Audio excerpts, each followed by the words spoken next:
Dövlət Sərhəd Xidmətinin rəhbərliyi şəhid ailələrini ziyarət etmişdi.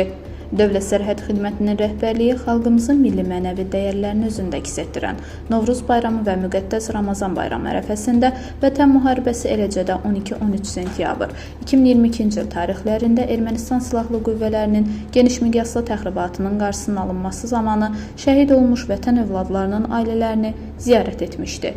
Görüşlərdə şəhid ailələrinin və müharibə əlillərinin sosial təminatının dövlət siyasətinin əsas istiqamətlərindən biri olduğu, torpaqlarımızın azadlığı, ərazi bütövlüyümüzün və suverenliyimizin bərpası uğrunda canından keçmiş şəhid sərhədçilərin əziz xatirəsinin hər zaman qəlbimizdə yaşadığı qeyd olunmuş, onların döyüş yolu haqqında geniş məlumat verilmişdi.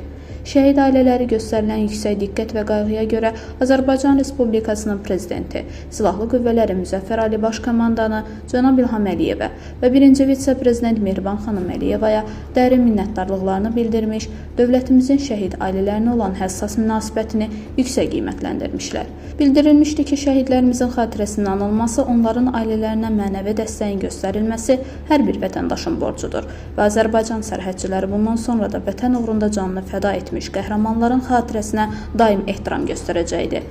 Görüşlərin sonunda ailələrə bayram sovqatları təqdim edilmiş, onlarla xatirə fotoşəkilləri çəkilmişdi.